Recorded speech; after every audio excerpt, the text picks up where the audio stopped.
Shit, my heat just came on.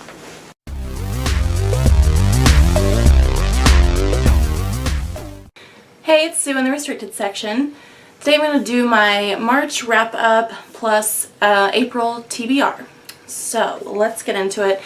I actually already reviewed most of the books that I read this month, so I'll put links to all those reviews down below if you want to hear more.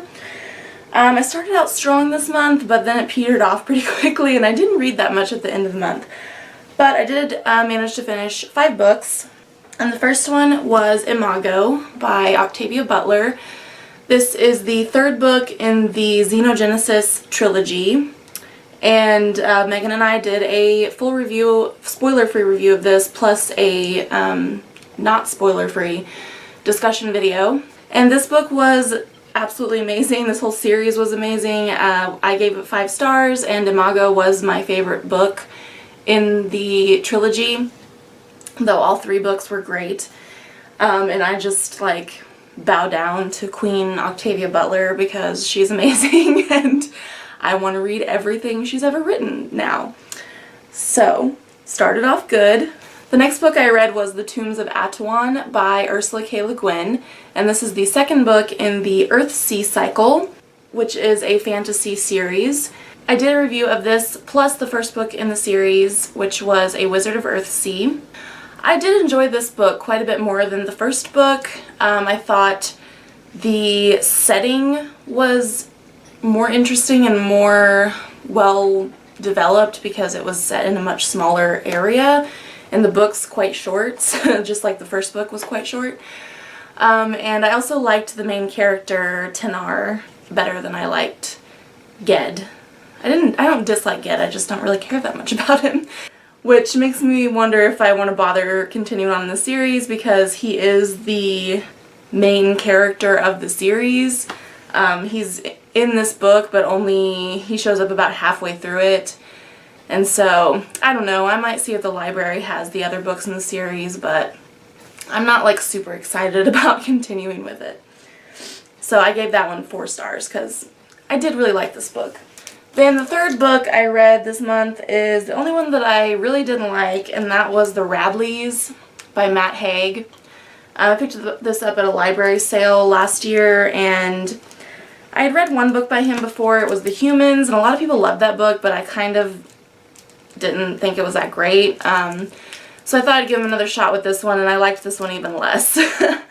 It's about a family called the Radleys, and they seem like a typical, like, suburban, nice, normal family, but they're hiding a secret, and that secret is that they are vampires. But the 2 children in the family, who are both teenagers, don't know that. Their parents have kept that from them. But then something terrible happens, and it's revealed to the children that they are in fact vampires, and like a bunch of shit happens after that.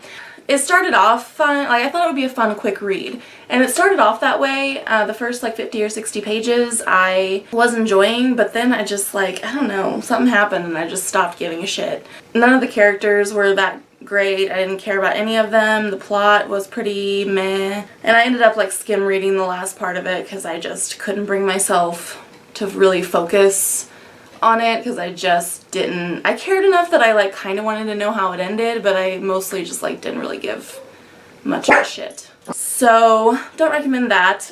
I gave it 2 stars because it wasn't like a terrible book, but it wasn't enjoyable. The next book I read was Beloved by Toni Morrison. Megan and I both buddy read this with Valentina. I'll link her channel down below. We did put up a spoiler-free review plus discussion video of this just this week, so those will be linked down below as well.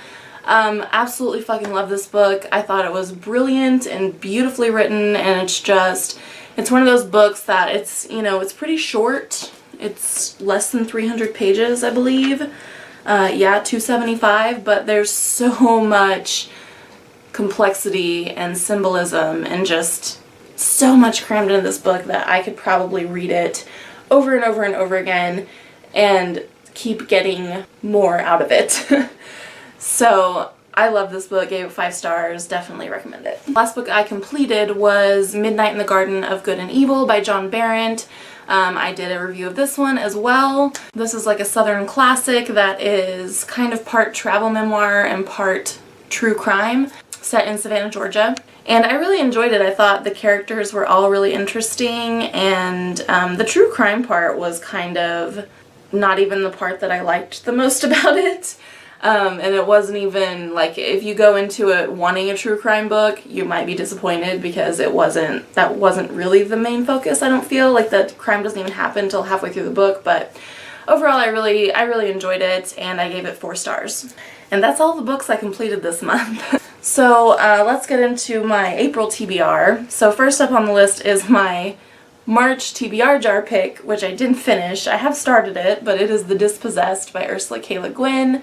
This is a sci-fi novel about 2 planets who, from what little I've read so far, I'm gathering that one of them is very Earth-like.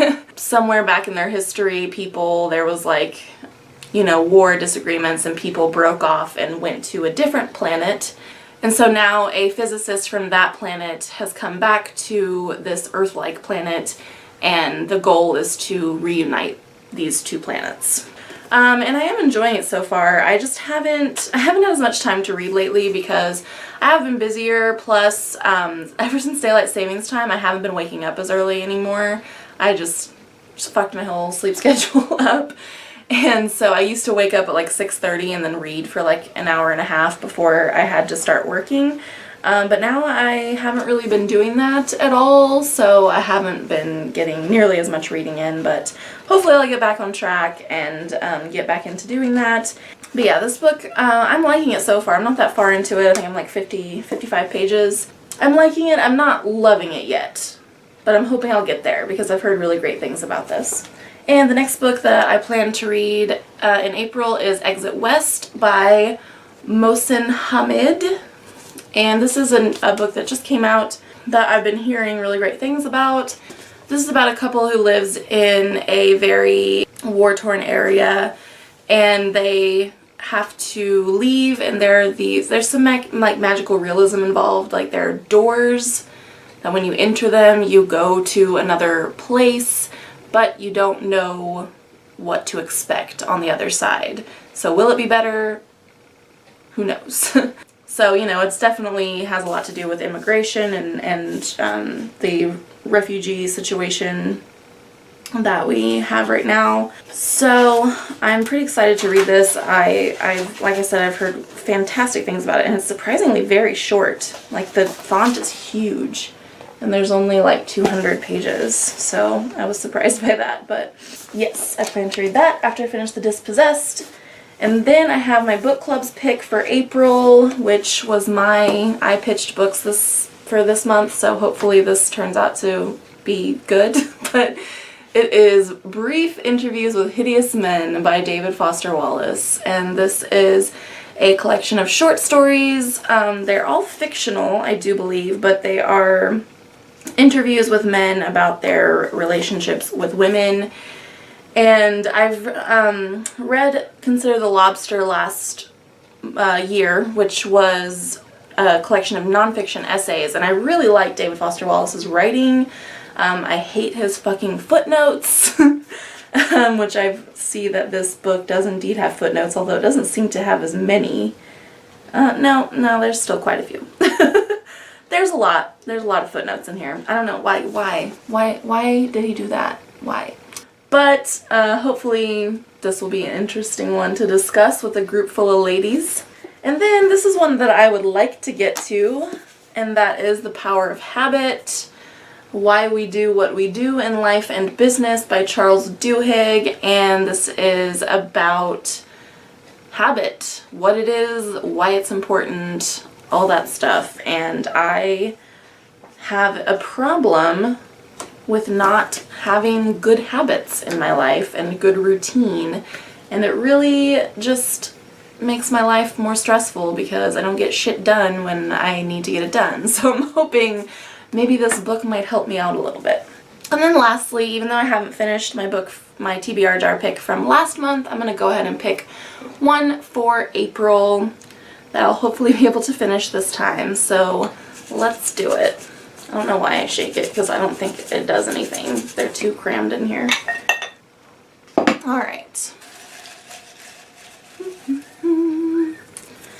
I got, again, one of my hairs, just like last time.